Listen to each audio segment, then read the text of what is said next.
રક્ષક કે સાથી ન્યૂઝના પત્રકાર હર્ષદભાઈ વાઢેર પર જીવલેણ હુમલો કરવામાં આવતા આની ભારે ચર્ચા જોવા મળી રહી છે। ગીર સોમનાથના ઉના પત્રકાર અને તેમની 1 વર્ષની દીકરી પર સરપંચના પ્રતિનિધિએ હુમલો કર્યો છે।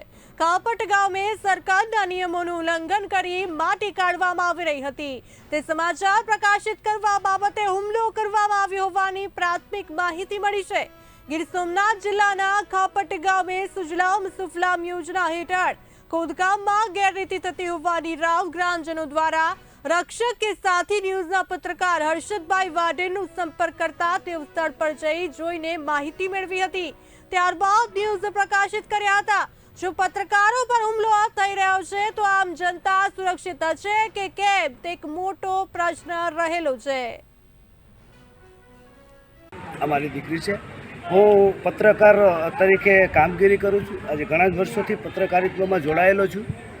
આજે પત્રકાર તરીકે નિષ્પક્ષ અને નિડરતાથી એક ન્યૂઝ પ્રકાશિત કર્યા હતા ઉના તાલુકાના ખાપટ ગામે કલેક્ટરની મંજૂરી લઈ અને સુજલામ સુફલામ યોજનામાં માટી કામગીરી ચાલુ હતી, પરંતુ એમાં જ આપેલા નિયમોને એ લોકો પાલન નહોતા કરતા। એટલા માટે ત્યાં ગામજનોનો વિવાદ એ જે મંજૂરી હતી એમાં 12 નંબરનો મુદ્દો હતો કે ગામજનોનો વિવાદ થાય તો એ ખોદકામ બંધ કરવું, માટી ઉપાડવાનું બંધ કરવું।